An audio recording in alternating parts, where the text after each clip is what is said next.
Hey, so today I am doing a recipe essentially from a picture that a Twitter mutual posted. Unfortunately, it was like a few weeks ago and I don't remember who posted the picture, so I'm so sorry for that. I am even more sorry if it was your recipe. So yes, I will, if I ever do find out, please let me know and I will correct that. But yeah, so it should be interesting. It's literally just a picture of 4 ingredients and how it was put in a baking tray. So baking pan, sorry, not tray. So that's kind of what I'm working with today. Should be an interesting challenge. I have no idea what temperature to cook it at. I have no idea how long to cook it for. I have no idea the measurements of one key ingredient. So it should be interesting. So yeah, I'm going to post hopefully the picture above my head, either here or here. I'm going to move to the side to give it more room. So, because I want to challenge myself with my editing skills, so hopefully it will have appeared in one of those 2 spots, and I will kind of keep it up there for as long as I can, as long as it makes sense. And if I can't do that, then I will post it at the end of this video for you to kind of see what I was working with. So yeah, here we go. Let's do this. So basically this recipe is 4 ingredients: boxed yellow cake mix, caramels, canned apple pie filling, and butter. It looks like melted butter. So let's get started. Picture we've got baking container, and we'll put the canned apple pie filling in first.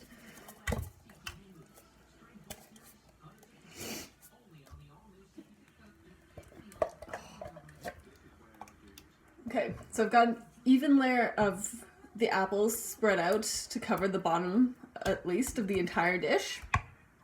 So in the picture they have those little caramel bits.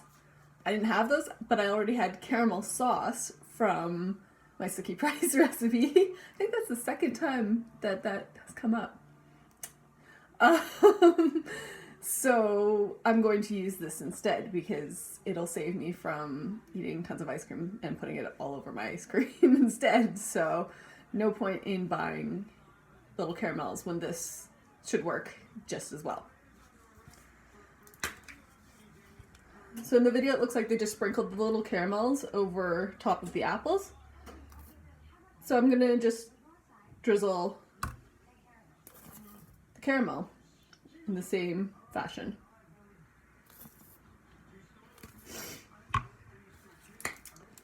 Then according to the picture, the next step is the boxed yellow cake mix.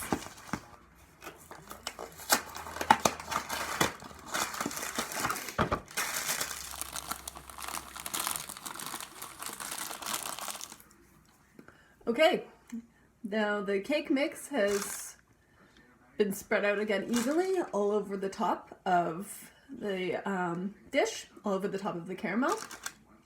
So now we're going to add the final ingredient according to the picture, melted butter. So we're on literally the last ingredient, the melted butter. I think that's what it was. Literally this is all we get in the picture, as you saw, or will see depending on my editing skills. So this is about just over 1/3 of a cup of butter. That's about how much it looked to be. And in the picture it was drizzled over the top. So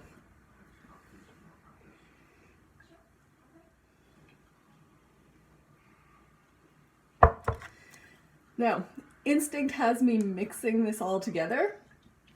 But I kind of want to see what happens if I just follow exactly what the picture said, as much as I can, because it didn't say anything past this stage, and it didn't look mixed in, and if it was going to be mixed in, we probably would have mixed it in before we put the flour on top. So, or not the flour, the cake batter, box cakes mix. So I'm just gonna leave this like this, put it in a 350-degree Fahrenheit oven, and bake it until it has the texture that I would think is done.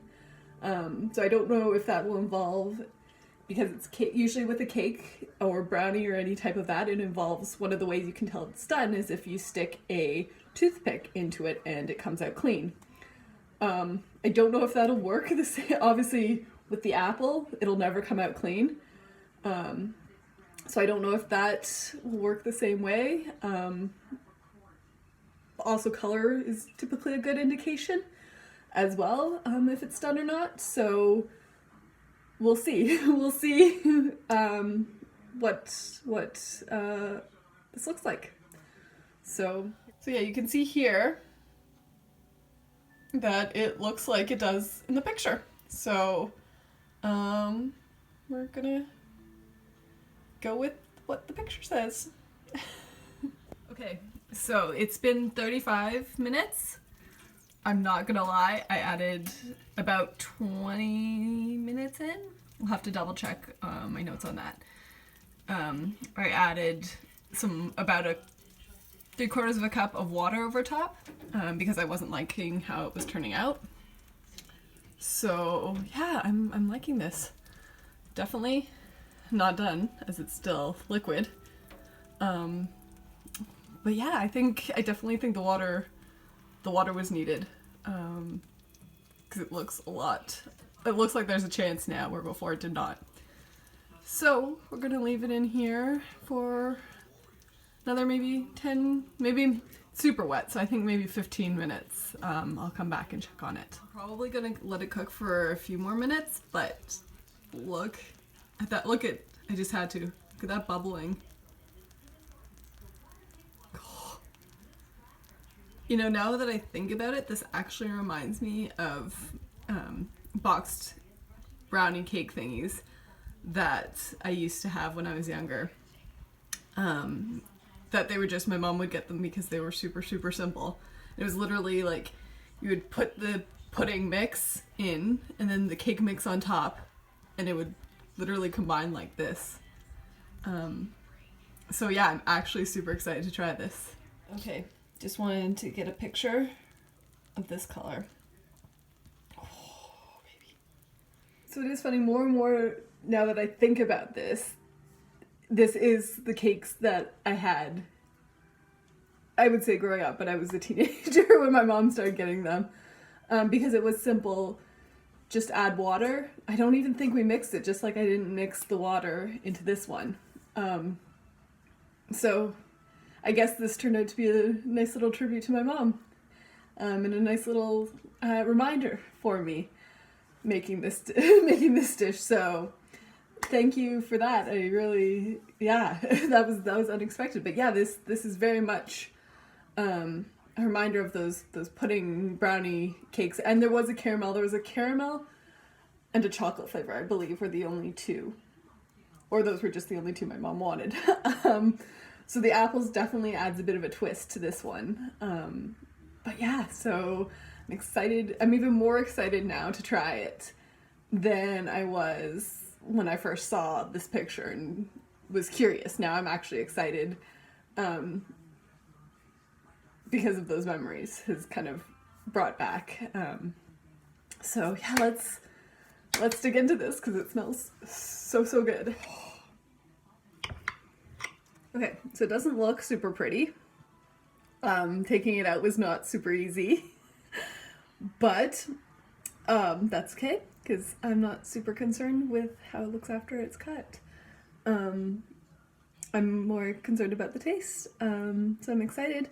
Definitely, if I do make this again, I will spray the pan. I think that would help with it coming out nicer. So let's give this a go.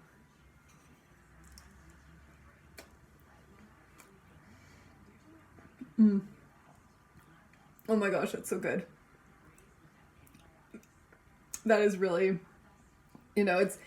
it's all definitely the apples.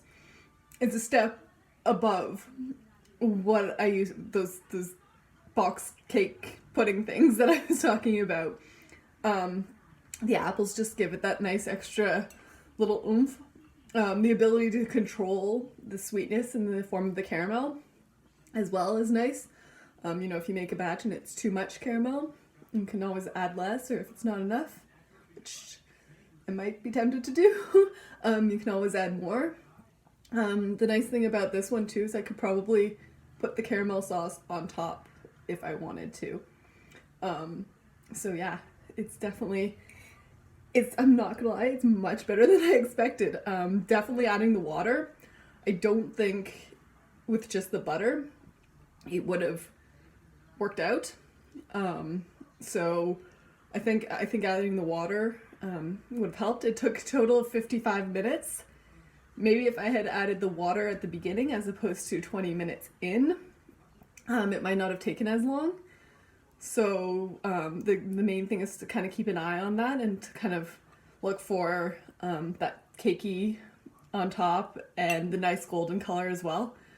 And the solid, being solid.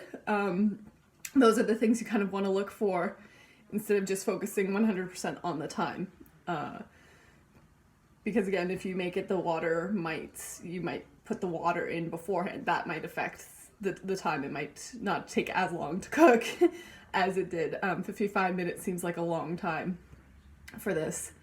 So yeah, I definitely highly encourage you to try it. Or, if you have any other things that are similar to what I did, send them my way. I love these cooking challenges, and I love these little things to test my knowledge and my skills and what I think about in terms of cooking. Kind of expand, like, okay, here's what I think this is going to turn out. Here's what I know. Maybe I'm wrong. Maybe I'm right. Let's learn from that. So it's a good way for me to constantly keep learning. One of the reasons why I decided to go into this profession in the first place. You never, ever, ever stop learning. Cheers.